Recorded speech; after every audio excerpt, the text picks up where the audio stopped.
Scarlett English Podcast. Listen, learn, and speak with confidence.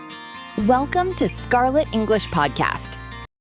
Hey, English learners. Welcome back to the Scarlett English Podcast, your cozy place to learn simple English through real-life conversations, useful vocabulary, and gentle motivation.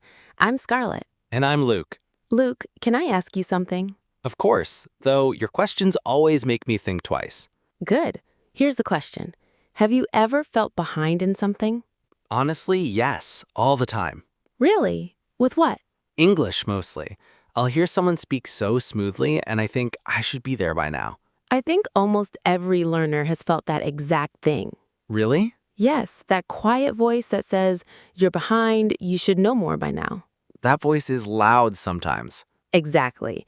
And today we're talking about that voice, why it lies to you, and why behind might not even be real. That sounds like a bold claim. Maybe, but by the end of this episode, I think you'll question that feeling completely. And don't worry, this is a B2, B1 level episode. If you're an intermediate learner, it's perfect for you. And if you're a strong A1 or A2 learner, don't worry. You don't need to understand every word.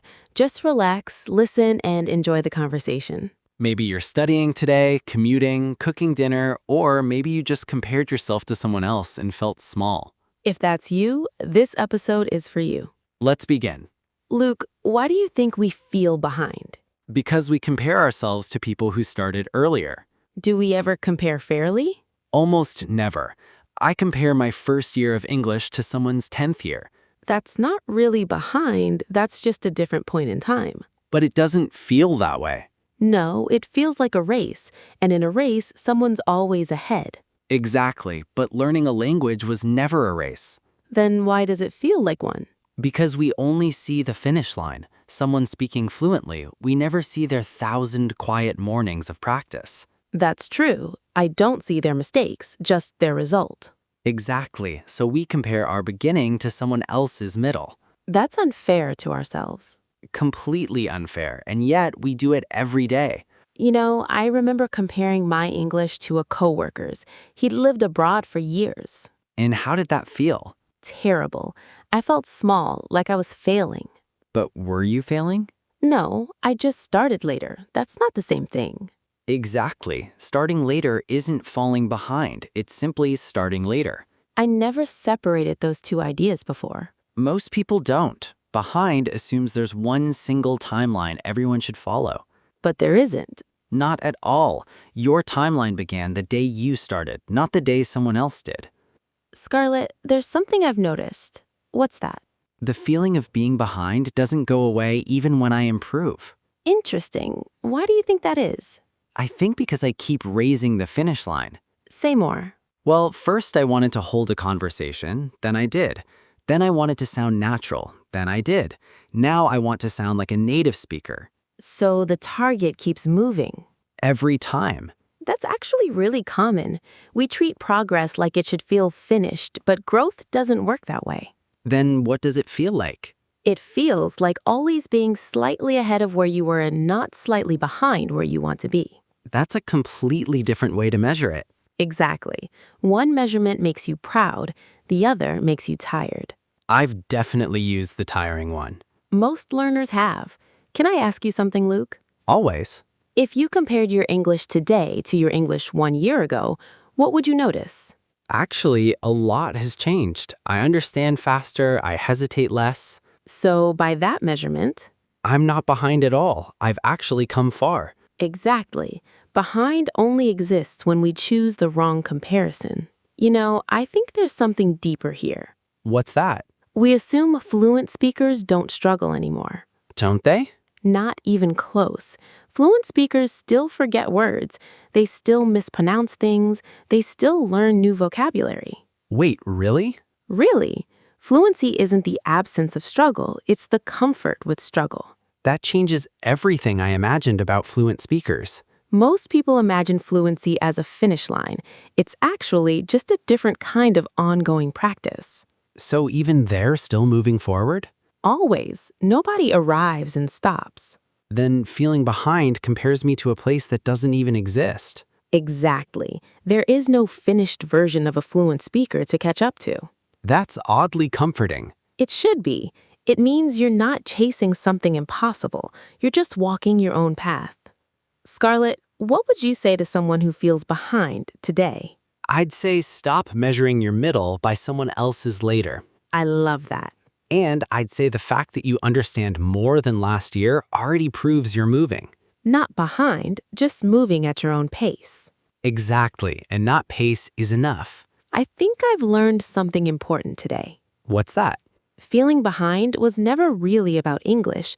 It was about comparison. Exactly, and comparison always lies. It shows you someone's ending and calls it your beginning. I won't look at it the same way again. Good, because you were never behind. You were simply on your own timeline. And before we finish, I think it's time for my favorite part. I knew that was coming. Let's explore some useful vocabulary. All right, my friend, before we go, let's explore some useful vocabulary. My favorite part. I know, you say that every episode. Because it's true. This is where our English becomes stronger. Exactly. Today's words are B2 C1 level. Ready? Let's do it. Our first word is progress. I know this word, but tell me more. Progress means gradual improvement over time, not a sudden finish. So progress and comparison are actually opposites. Exactly. Here's an example. Her progress in English was slow but steady. I like measuring myself by progress instead of comparison. Our next word is pace. Ooh, I've heard that in running. Same idea here. Pace means the speed at which something happens, and everyone's pace is different. So my pace doesn't need to match anyone else's.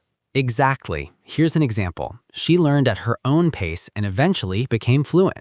Our third word is milestone. That sounds like a big word. It is, but simple. A milestone is a significant point of progress, a small victory worth noticing. So understanding a movie without subtitles could be a milestone. Perfect example. Here's another. Reaching that milestone gave her new confidence. Our fourth word is comparison. We've said this word a lot today. Because it's central. Comparison means judging yourself against someone else, and it's often unfair. So today's lesson is really about avoiding harmful comparison. Exactly. Here's an example. Comparison often steals the joy of your own progress. And our final word today, timeline. That feels like today's biggest idea. It is. A timeline is your own personal sequence of growth, different from everyone else's. So instead of asking, am I behind, I should ask, where am I on my own timeline? Exactly. Here's an example. Everyone's timeline for fluency looks completely different. Let's do a quick review. Progress, gradual improvement over time. Pace, the speed that's right for you. Milestone, a small but meaningful victory. Comparison, judging yourself unfairly against others. And finally, timeline, your own personal path of growth. Those 5 words will help you talk about growth without comparing yourself unfairly. I think timeline is my favorite word today. Really? I thought you'd choose milestone. Well, I have lots of favorite words. Before we finish, remember this. You are not behind. You are simply where your own journey has brought you so far. Every fluent speaker once felt exactly like you feel right now. So the next time you compare yourself to someone else, pause and ask, what is my own next milestone? That question will always serve you better than comparison ever could. I'm Scarlett. And I'm Luke. And you've been listening to the Scarlett English Podcast. Thank you for spending part of your day with us. Keep learning, keep growing, and never mistake your own timeline for falling behind. And remember, your English goal And your life goal. are both closer than you think. We'll see you in the next episode.